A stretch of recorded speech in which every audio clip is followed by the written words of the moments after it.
All right, excellent. We are back and we are at the end of day one. It's been a super exciting day. We've had some amazing presentations and we're going to finish with one more amazing presentation. Amy Malloy is a writer and editor, and she's the founder of No More Shoulds, teaching mindfulness for healthier, kinder minds. She's authored and presented on mindfulness for Pearson, and we would really like to thank Pearson for generously sponsoring Amy to present at our symposium this evening. Amy, I'm going to hand over to you because you've got lots to say, and take it away.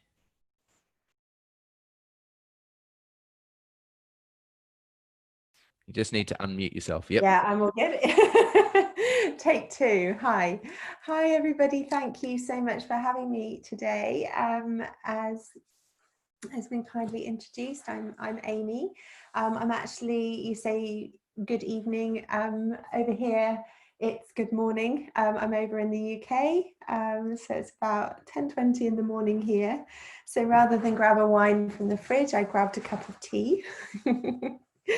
So today we are here to talk about why use mindfulness in the classroom. I've actually, as well as working in wellbeing, I've got quite an extensive background in English language teaching and assessment before I moved into wellbeing. So it's sometimes funny how the world works and the two worlds have beautifully come together. And so I'm in a place where I can really hopefully help you find some calm for yourselves, find some calm for your students in these really crazy times that we are living in. Let's go ahead and see what we're going to talk about today. So what actually is mindfulness is what we'll be looking at. Why is it important for the for the English online classroom? And what key skills are involved in mindfulness? So we're really going to look at breaking down mindfulness, getting back to the basics. You may have heard that word talked about quite a lot, but actually sometimes if there's a lot of hype around something, right, it can feel a bit like you either don't want to engage with that, or it doesn't feel right for you, or it feels a bit too complicated. So we're just really going back to the basics of what mindfulness is and the key skills involved in that. We're going to apply it directly to the English classroom and the online classroom, and look at how where to start, particularly online, and why. Okay, so I'm going to bring this quote in now. Live the actual moment. Only this actual moment is life.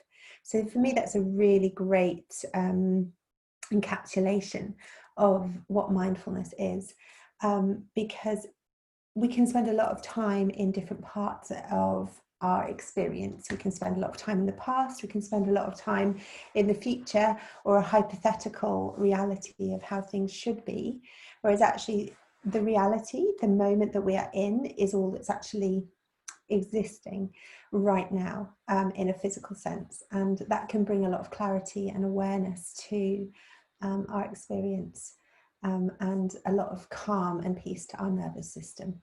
So let's find out a bit more why. Okay, so all about what mindfulness, why it's important. So what is mindfulness? Now you may think that it's these two lovely people here that are, you know, sitting in some beautiful robes. They're sitting, I'm not quite sure how she's doing it, but she's sitting on a pole. They look very peaceful. They quite possibly are practicing a form of mindfulness. They're practicing some meditation, but that actually doesn't need to be what mindfulness is. You can actually practice it anywhere, and let's, in fact, have a go and just show how that's possible. All right, so find a nice space to sit wherever you are. Maybe you're sitting on your sofa, maybe you're sitting at your desk, wherever that is. And we're going to find somewhere nice and comfortable to be. Okay, so if you're standing up, that's fine. If you're in your pajamas, even better, doesn't matter. All right, so let's just simply stop. We start by stopping. Okay, and if you'd like to close your eyes, please do so. If you'd rather not, then feel free to keep the eyes open. And just take a moment to notice how it feels underneath your feet. What can you feel there?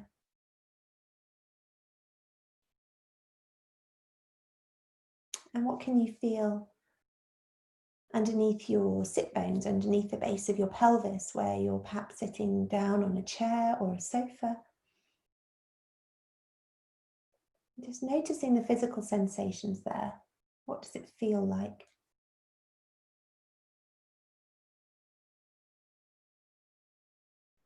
And then maybe growing aware of what the temperature of the air around you feels like against your skin.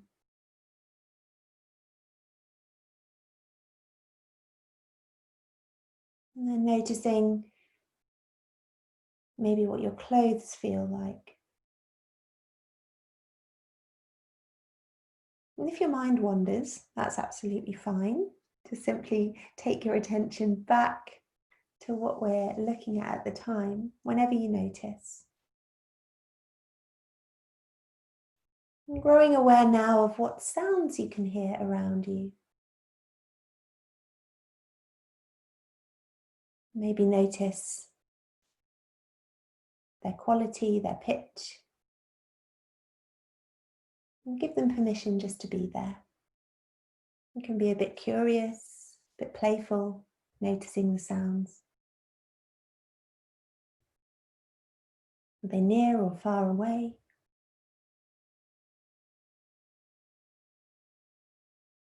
And now just starting to notice the nostrils.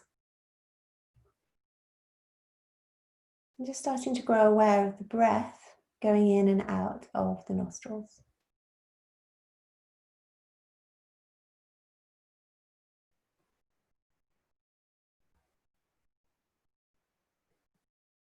Just starting to grow aware of what it feels like when you breathe in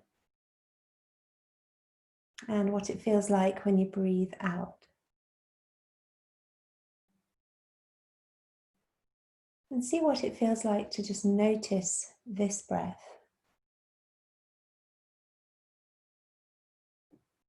Does it have a temperature on the way in? A different temperature on the way out?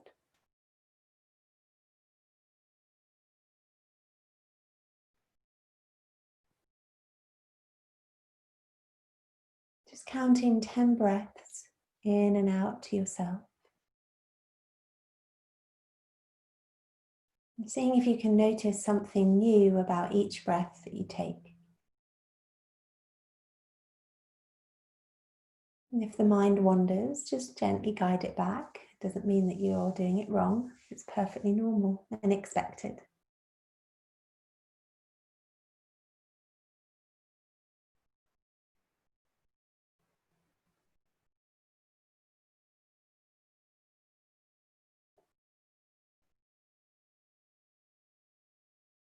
And slowly, whenever you reach your 10th breath, just allow the mind to go free and think whatever it wants to think.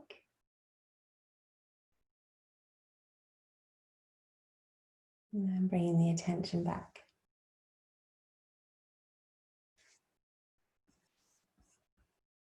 Beautiful. And just starting to grow aware again of your connection with the floor, with your chair, noticing those physical sensations. And just take a moment to notice how you feel in general now. Just reflecting on how that felt. Being kind and patient with yourself as you do so. And then bringing your attention back into the room, opening your eyes, and welcome back. So have a little reflect on how that felt for you. I'd love to hear more. And let's have a go at looking at what mindfulness is. Okay, so that was an experience of mindfulness meditation. So that's one of the vehicles that you can use to access the awareness that emerges through paying attention on purpose in the present moment and non-judgmentally to things as they are. That's a quote by John Kabat-Zinn, who is an American. He's oft accredited with bringing mindfulness into a more secular clinical space from the Eastern traditions, more spiritual traditions. He's done a lot of really interesting writings and work around that. And for me, what's really important here is that word awareness. Sometimes we can get caught up with what mindfulness looks like those guys sat in robes on a pole. You know, is that what you need to look like? Do you need to be a certain sort of person? Do you need to be in a certain sort of space, wearing a certain sort of clothing? And the answer is no. You can find a mindful awareness through meditation and just a short practice like we did there. You could find it through a longer practice. You could find it through yoga, through walking, through just paying attention to what you're doing at any particular moment in time, which is the beauty of it. Okay, so just remembering that we're talking with mindfulness, we're not necessarily talking about any particular practice, we're talking about the awareness that emerges when we practice one of those activities. So this is pulling those out here, the awareness, as we've just said, paying attention on purpose, non-judgmentally to things as they are. So those are the three kind of skills. They're the way in which we are aware of things. And we'll come more to that as we go along.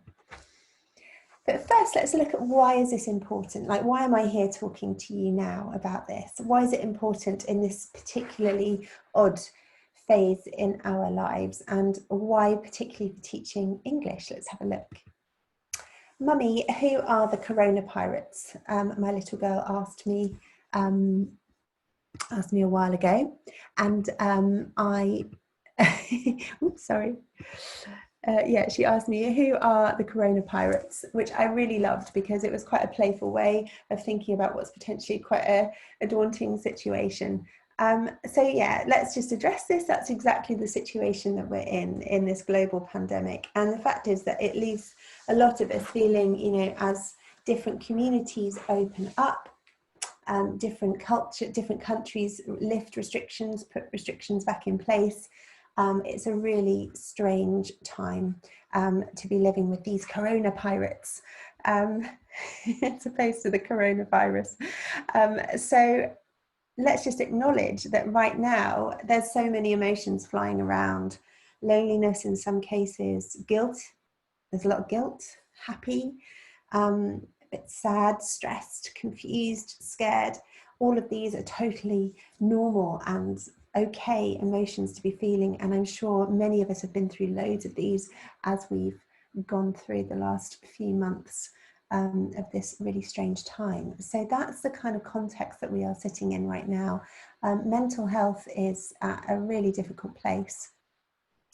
Feelings are new and in some cases difficult, and there isn't much certainty around. So just recognizing that landscape that as teachers we're in, but also that our students are in as well, is really fundamental. So yeah, why now? The pandemic. We've all moved on to online teaching. We are in a mental health crisis. Before this, we were in a really difficult place with mental health, even worldwide. Definitely in the UK school system, mental health has been really difficult. I know there have been some challenges in Australia as well.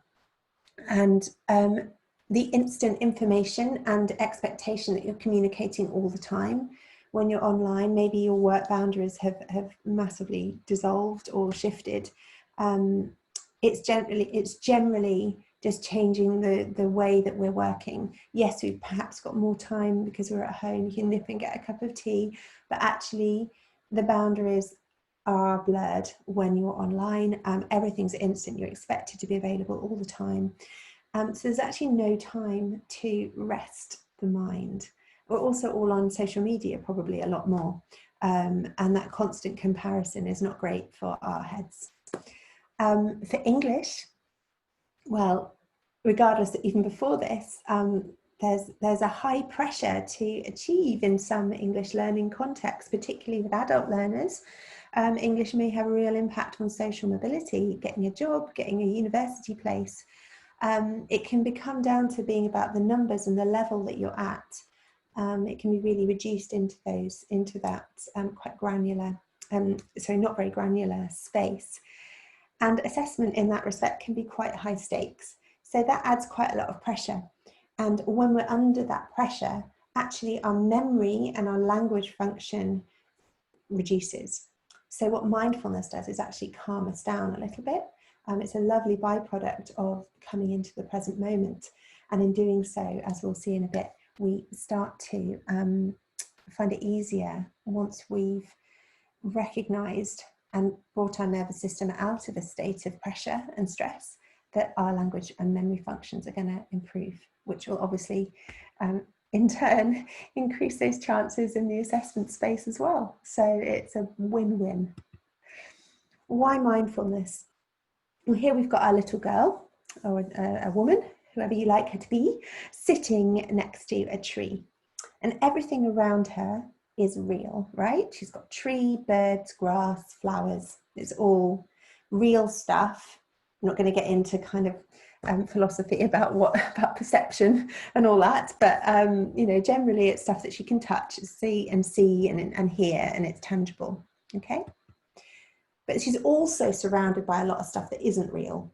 So social rules, social expectations, how big her house is, whether it's tidy, the job she has, and how much money she earns, whether she's happy or sad, and how she's expressing that, her socializing status, relationship, what she looks like. If she's a parent, maybe she feels there are certain expectations around her parenting.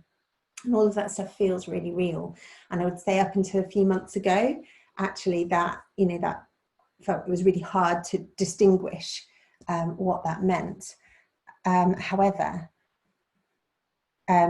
sorry, so I'll just go back to that point, that there's this space of comparison on those scales that kind of exist around us. So we might see ourselves as feeling a bit sad if we look at the emotional state one, and maybe they're feeling a bit sad, and then actually they look on social media maybe, or they look around and they think, oh, it's, I don't know, maybe it's Christmas, I should be feeling happy.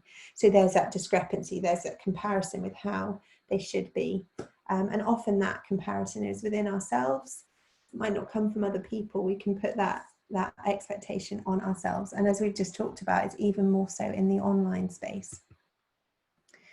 But to a certain extent, we rely on these social rules to feel safe, right? Because they let us know what to expect of the world, of ourselves. And they've evolved generally very slowly over time in our collective perception. But right now, in this very evolutionary terms, tiny, minuscule period of time, we've experienced a seismic shift in those rules about what it means, where you work, the size of your house, anything. Our social rules have kind of been blown right open. Everything's stopped for a little bit, right? And that is going to take time to come to terms with. We need to allow the move. We need to recognize the movement from that shift, and we need to allow it to settle before we can find our balance again. Because when the rules have shifted, it can be hard to know where to get our bearings from. In the education system in the UK, for example, GCSEs, the end of fifth year, kind of 16-year-old exams have stopped and have been cancelled this year. The 18-year-old exams have been cancelled. So everything, has kind of stopped, and people don't really understand what's going on. We would normally look to real life, real people, and that's a very, got verbal and non-verbal communication there. It's very nuanced, it's very complex. At the moment, we're much more limited with online teaching, right? We're looking at a verbal, generally only space. And whilst it's brought us together today from thousands of miles across the world, that's brilliant. It still is to a certain extent, quite a one-dimensional relationship. And it's often just a snapshot. You know, what you can see, this lovely blank background behind me, what you can't see is the total tip of the rest of my house right now. Okay, so it's a very one-dimensional space. So we're not going to get that same kind of social interaction and understanding nuanced relationship with each other and with the world around us right now. And when we don't feel safe, we fight, we flee, or we freeze. Why does this sensation create the stress response? Well, 70,000 years ago, around about that, we could only experience what actually existed in front of us. Threats to survival were pretty much physical. So that this probably should be, I've been pointed out to me, should be a saber-toothed tiger. So just allow that slight anachronism there. They were physical. It was a physical predator in front of our cave. This is Dave, my caveman, and he's about to bop him on the head because it's a fight response, right? But around about that time, over hundreds of years probably, we started to evolve to think, to plan, and to collectively believe in stuff that wasn't physical. So a threat, basically our nervous system started to respond to imagined threat as well as physical threat. That was really good if, there was a tiger down by the water hole and we could let others know about it, and we would know, we would warn ourselves. But it's not so great in this day and age when we start to panic about something that might happen in the future that hasn't happened yet.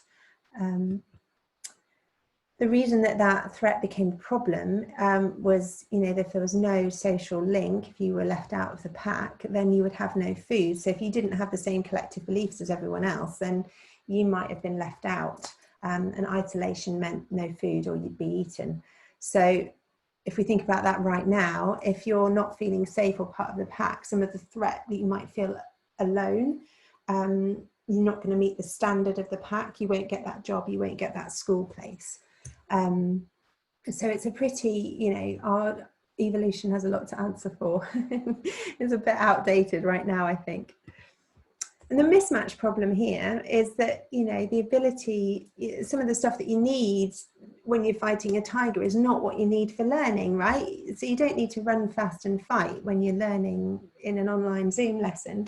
But you do need to breathe deeply, to remember information, to speak in sentences, particularly in an exam setting, if it's an online exam that you're doing, to think creatively, to write.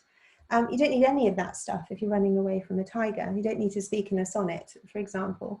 So you can see there's a mismatch between the nervous system being in that fight or flight space and learning a language.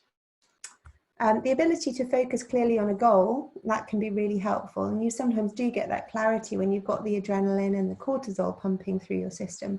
But you lose a lot of that creative and more relaxed space. So mindfulness, how can that help with that in mind? It helps us recognize what is a real threat and what is perceived. So we see things as they are. We regulate the nervous system then in response to that perceived threat. So by regularly practicing mindfulness and regularly using and noticing the breath, you'll have noticed that the breath slowed down a bit while you were focusing on it. And what that does is teaches the nervous system that it isn't actually a problem. We've got that time to breathe a bit more slowly and evenly. And in time, the nervous system learns that more. It's a bit like training for a marathon, physically training your body, but we're training our mind. And we get less stressed in general about what we see around us. We also have better concentration and focus, and better access to creativity, memory, and language. So in short, mindfulness helps us really connect with what's real and recognize what isn't real and what might be panicking us more than it needs to, and allows us to that space and time to regulate the breath, regulate the nervous system, and regulate our emotional response to situations around us. You might think, oh, too old for that, but regardless of age, everything is always growing, because we can always change and train our brain into healthier habits and awareness, even if you're 79, 80. It's called neuroplasticity. It's the constant use it or lose it function of the brain. It will create new connections, new synapses in the brain based on what it thinks we need at that time. So it starts to, in time, we're able to regulate that fight or flight response in our very old emotional reptilian brain, the most primitive part of our brain, and we can start to regulate and use that prefrontal cortex, that rational brain, to process that experience. Okay, so it's really regulating things down and getting them back into balance again.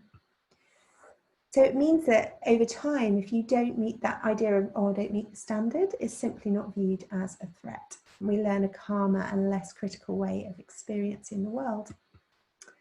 The key skills involved: paying attention on purpose, so focus and being in automatic pilot mode.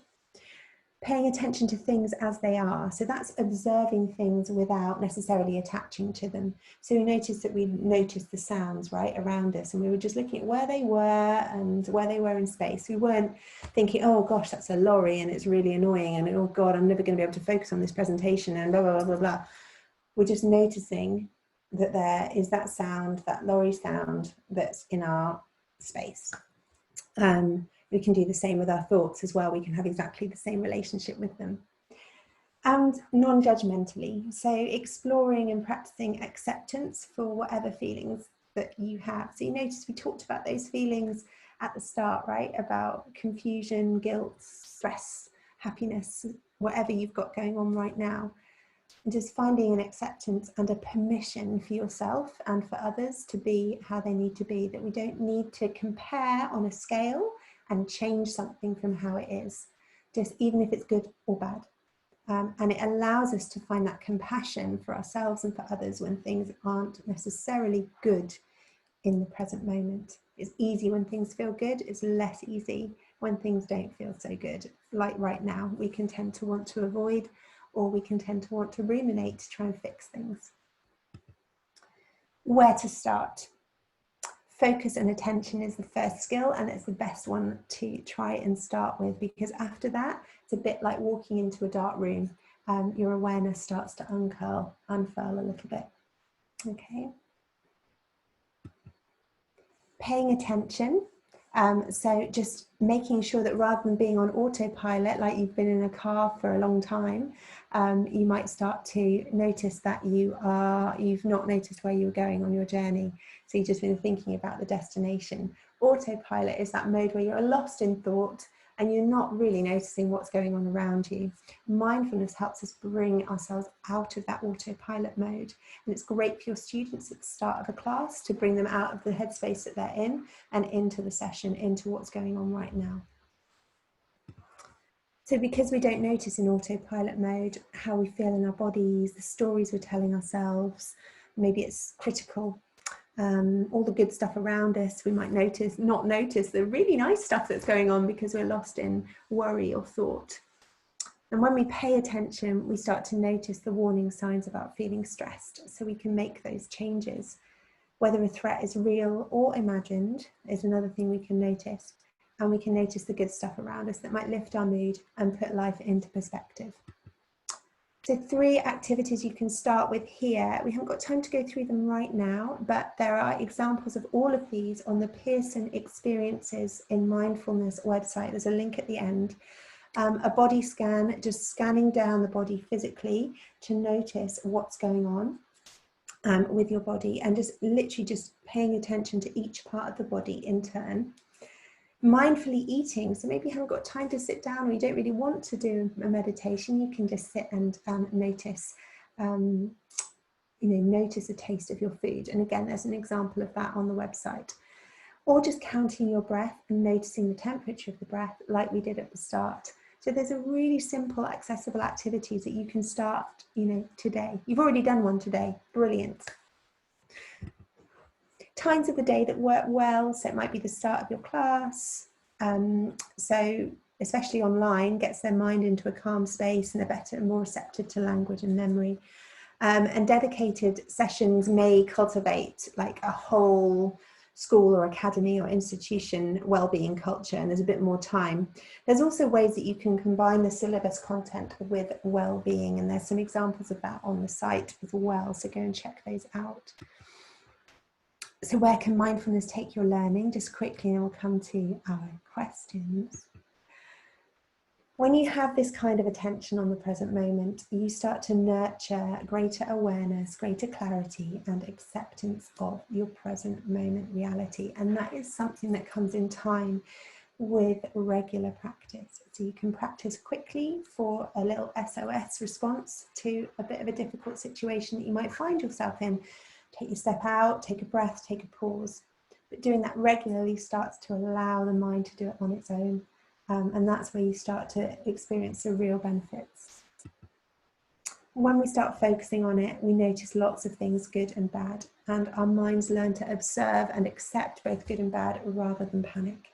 And language and learning can then flourish. Particularly in that online space, you can really create a sense of community. You're all practicing together as well.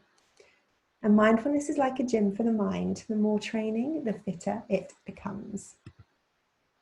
So here's a little plan that you might like to try. So a body scan at the start of lessons for a week and counting the breaths at the start of lessons for a week. So have a look on the Pearson website. There's some recordings there that you can find, okay?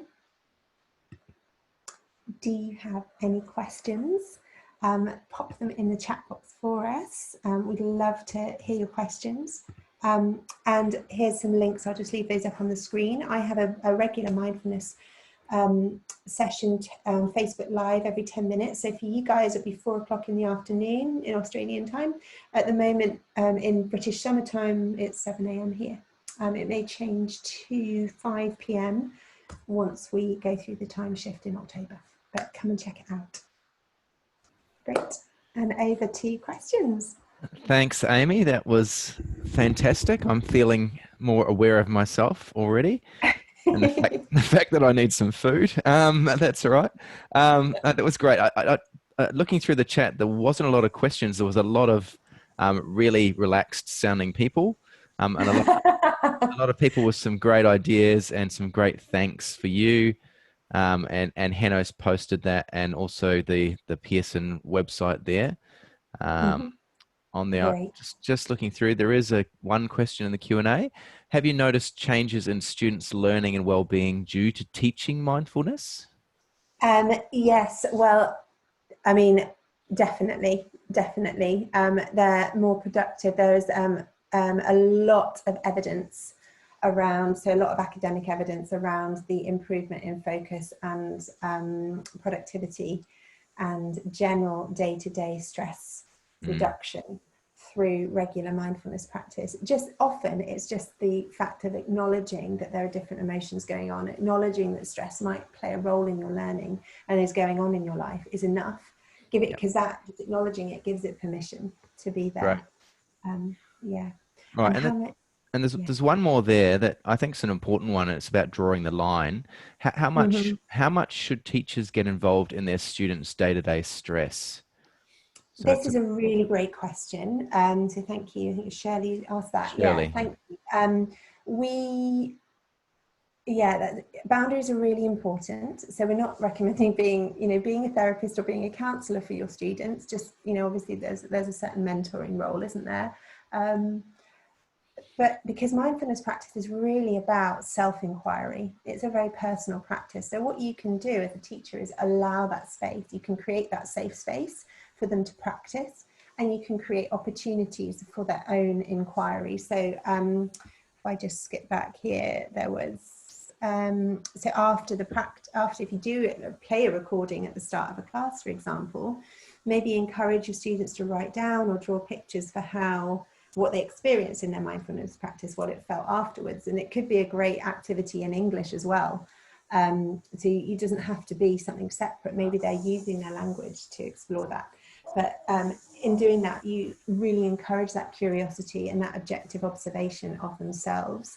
But as a mindfulness teacher, quite often students will go through my classes and they won't necessarily tell me the details of what's going on in their thoughts, but they might say, I just generally I was sitting with a difficult thing and now I'm not. or now, you know, I'm actually more comfortable sitting with that.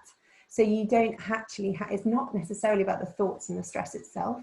It's about their relationship and facilitating a more permissive, accepting, and, you know, compassionate relationship with their feelings and thoughts. No, that's great. And maybe just time for one final question, which has just popped up there. How do you make sure or check that your students are doing the mindfulness exercises and not just goofing off, as I'm sure Sophie was in the background?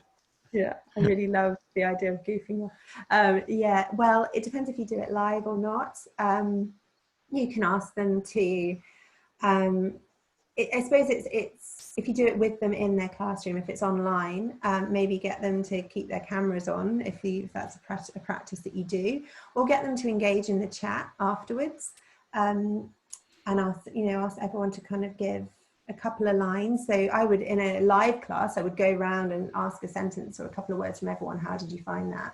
And maybe go into someone else's experience a bit more.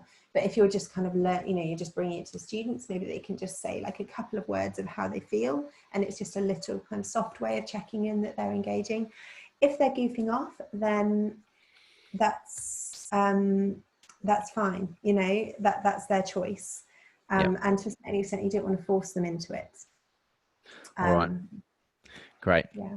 Thank you so much, Amy. And thank you to Pearson again for making you stay up until all hours to get these done. So thank you very much for that. No, it's early morning for me here. It's 10:30 or 11 now, so it's time for 11s. Thanks, All right. Amy. That's really left us all in the perfect frame of mind to finish the evening. So thank you again. And thank you to all our presenters today for sharing their ideas with our community. We received about 40 proposals to present at this symposium, and it was a really difficult job choosing the final program. 2 people helped Henno, Paul and I